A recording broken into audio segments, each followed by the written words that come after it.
பிறந்த நேரம் பிறந்த இடம் சொல்லுங்க. 23/9 23/9 1918 1980 89 மேம். 89 சார். பிறந்த நேரம் 7:30 AM 11:30 AM sir. 7:30 AM 7:30 AM. ஆமாம். பிறந்த இடம் சேலம் மாவட்டம். சேலம். ராசி நட்சத்திரம் லக்னம் சொல்லுங்க. ராசி நட்சத்திரம் சொல்லுங்க சார். மிதுன ராசி திருவாதிரை நட்சத்திரம். மிதுன ராசி திருவாதிரை நட்சத்திரம். என்ன ராசி திருவாதிரை நட்சத்திரம் கன்னியா லக்னம். ஆமாங்க. உங்கள் ஜாதகமே கொஞ்சம் யோக ஜாதகங்க. இப்போ வரக்கூடிய புதன் தசையெல்லாம் ரொம்ப நல்லாயிருக்கும். ஏற்கனவே சனி தசையில் அப்படி ஒன்றும் பெரிய கஷ்டங்கள் இருந்திருக்காது. அம்மா சம்மந்தப்பட்ட விஷயங்கள் தான் நெகட்டிவ் இருந்திருக்கும். எனக்கு கொஞ்சம் ஒரு 2 வருஷமா உடல் ரீதியான ப்ராப்ளம். என்னங்க? 2 வருஷமா உடல் ரீதியான பிரச்சனையாக வந்துட்டு. ஆமாம், சனி தசை குருபக்தி மட்டும். இப்போ 8வது மாதத்துலேருந்து உங்களுக்கு யோகமான புதன் தசை ஆரம்பிக்குது. ஏற்கனவே உங்களுக்கு அந்த செவ்வாய் ராகு சம்மந்தப்பட்ட விஷயங்கள் வரும்போது மட்டும்தான் பிரச்சனைகள் தான் வரும். உங்கள் ஜாதகம் யோக ஜாதகம். ஆமாம் சார். சனி திசையில் ராகு புத்தி வரும்போது தான் பிரச்சனையாக இருக்குது. செவ்வாயிலே பிரச்சனை ஆரம்பிச்சிருச்சேன். ராகு பதம் மட்டும் இல்லை, செவ்வாயிலே பிரச்சனை ஆரம்பிச்சிருச்சு. 2020 கொரோனாவிலேருந்து நீங்கள் நல்லா இல்லை. ஆமாங்க. அப்போ கூட சாப்பாடு துணிமணிலாம் இருக்கத்தான் செய்யுது. நல்லா தான் இருக்கிறீங்க.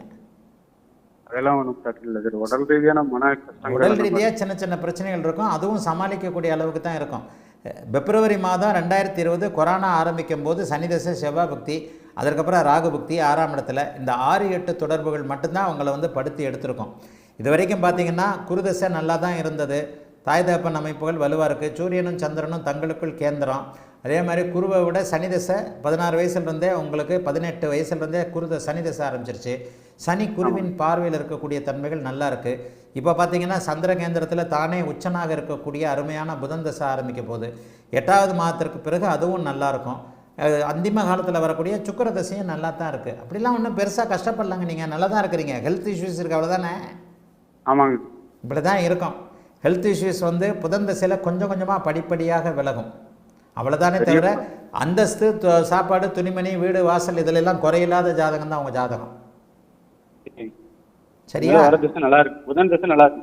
புதன் தசை சனி தசையை விட நல்லாயிருக்கும். புதன் தசை உண்மையிலே நல்லாயிருக்கும். சுக்கிர தசை எல்லாத்தையும் விட நல்லாயிருக்கும்.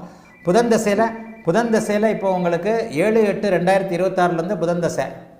ஆமாம். புதன் தசை நல்லா இருக்கும்னு உங்களுக்கே தெரியுமே. நேரம் ஏகப்பட்ட வீடியோ பார்த்துருப்பீங்க, ஏகப்பட்ட புக்கு படிச்சிருப்பீங்களே. கன்னியா லக்னம் மிதுன ராசி ஜோசியம் நல்லா வருமே உங்களுக்கு. அதான் சார் கொஞ்சம் கொஞ்சமாக பார்த்துட்டு இருந்தேன். உங்கள் வீடியோ நிறைய பார்ப்பேன். அதான் என் வீடியோ மட்டும் பார்க்க மாட்டீங்க, எல்லார் வீடியோவும் பார்ப்பீங்க. ஜோசியத்தை நல்லாவே புரியும். ஜோசியத்தை புரிஞ்சுக்கணுன்ற ஆர்வத்தில் எல்லாருடைய வீடியோக்களும் பார்ப்பீங்க, எல்லா புஸ்தகங்களும் படிப்பீங்க. ஜோசியம் உங்களுக்கு நல்லா வரும். புதன் தசை ரொம்ப பெரிய அளவில் ஆகா ஓகம்னு இருக்கிறத கொஞ்சம் குறைக்கிறது செவ்வாயுடைய சனியுடைய பார்வை இணைவு. ஆனாலும் புதன் லக்னத்தில் திக்பலமாகி உச்சம் சந்திர கேந்திரத்தில் வேற இருக்கிறார். அதனால் புதன் தசை சனி தசையை விட நல்லாயிருக்கும். சரியா? வேறு ஏதாவது கேட்கணுமா? அதுதான் கேட்கணும். வேலை வாய்ப்பு என்னங்க? வேலையெல்லாம் கொஞ்சம் பரம அதிலெல்லாம் எந்த விதமான குறை இல்லைங்க. பண விவகாரத்தில் எதுலேயுமே நான் நெகட்டிவ் சொல்ல மாட்டேங்க. செவ்வாய் பக்தியே ராகு பக்தியே எப்போவுமே உங்களுக்கு நல்லா இருக்காது. புதன் தசையிலையும் செவ்வாய் பக்தி ராகு பக்தி நல்லா இருக்காது.